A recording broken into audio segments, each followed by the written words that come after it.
Do you know who Babaginda is? Do you know what happened in Nigeria in the Babaginda era? Are you aware? No? Let me tell you what happened. Let me tell you what happened.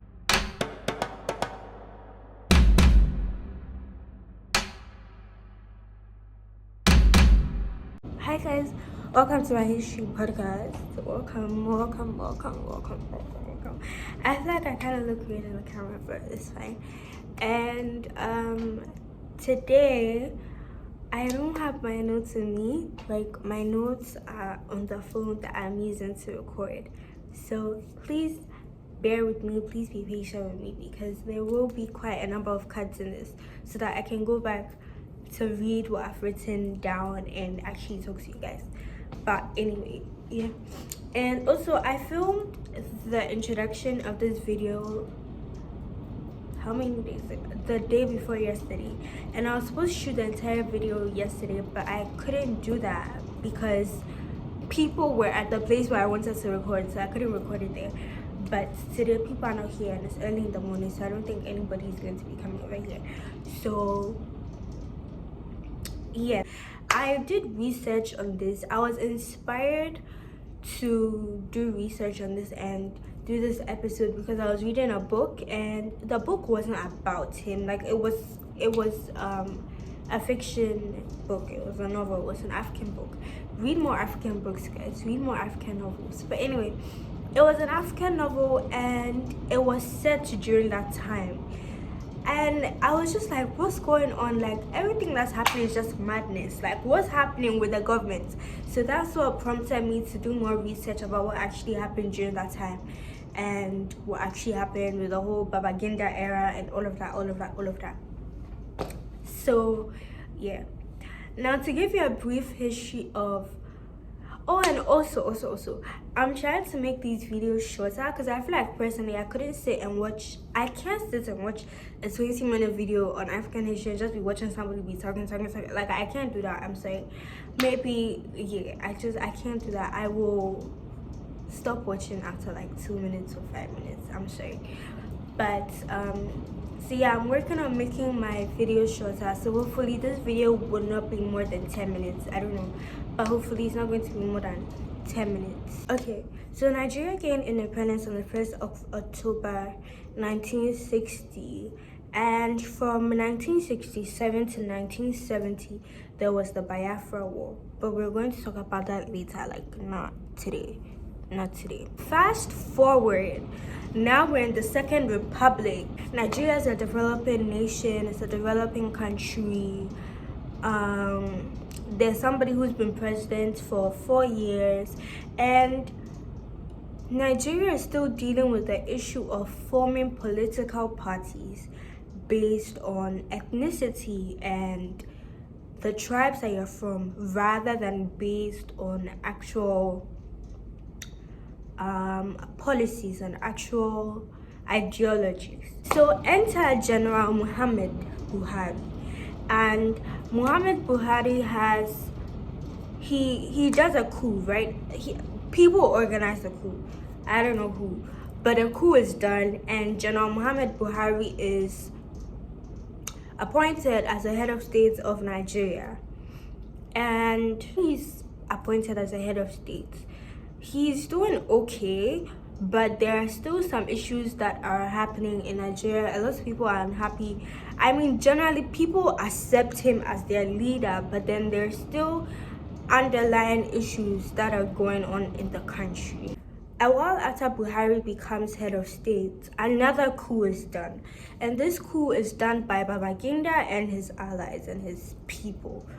Right, so now Babaginda becomes the head of state of Nigeria, and Babaginda and his people, Babaginda and his cohorts, justify the coup by saying that Buhari's regime was too rigid. So Babaginda comes into power and he releases people that were put into prison for contesting the government. He also loosens state control over the press. So he's trying to be less rigid. There is a case that is presented before him. The IMF is set to give aid to Nigeria, and Babaginda tells the Nigeria, or actually he convinces the Nigerian people. He's like, guys, do you want us to accept this thing? Do you want us to accept this aid? Do you want us to accept this thing that's coming from the IMF? And obviously the Nigerian people are like, no. And he convinces them to accept his plan instead, his plan for economic recovery instead, which on the surface level seems better, but it provided the same hostile terms that the IMF was going to give, that the aid that Nigeria was supposed to receive from the IMF was going to give. So it wasn't like it was really that much of a better plan. By convincing Nigerians to accept his plan for economic recovery instead, he gained credibility and gained loans from banks to help better Nigeria's economy. Now, something happened, right? Shortly after the Gulf War in 2003, what happened was that Babaginda pocketed $12 billion as income from oil windfall. Remember, Nigeria is a country that has a lot of oil, right? They have a lot of oil, right? And he pocketed $12 billion. Let that sink in. $12 billion. $12 billion that was supposedly due to an oil windfall. Now, a windfall is when something goes incredibly in your favor and you gain so much money, so much more than you were expecting. It's kind of like getting an overflow, right? So it's like Nigeria is selling oil, right? And we're expecting to receive this amount of money from the oil that we're selling, but then we receive so much more. So he just took the extra money. He took the money that they weren't expecting to receive. Do you understand? That was basically it.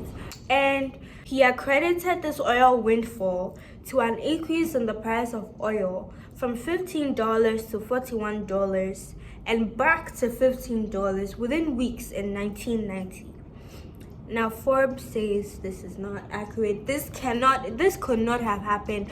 That 12 billion that he claims he got from that whole situation, it doesn't make sense. Forbes said it does not make sense, and it is not true. That's what Forbes said, but However, after that report came out by Forbes in 2022, when Babagenda was asked about what happened, he said that he and his friends, he and his allies, he and his cohorts were saints. That's what he said. Now, during his time as head of state, there were many riots, including the 1989 anti-SAP riots that were led by discontent students due to the increased price of food and fuel. Mind you, SAP was part of his economic recovery plan that he proposed to Nigerians instead of the initial aid from the IMF. However, as head of state of Nigeria, he strengthened foreign relations by criticizing apartheid in South Africa and involving Nigerian troops in the Liberia Civil War. He also joined the Organization of Islamic Cooperation, which was welcomed by Northern Muslim Nigeria, but not accepted by the rest of Nigeria, as Nigeria was supposed to be a secular country and it had both Muslims and Christians and other religions, including the African traditional religion, in the population.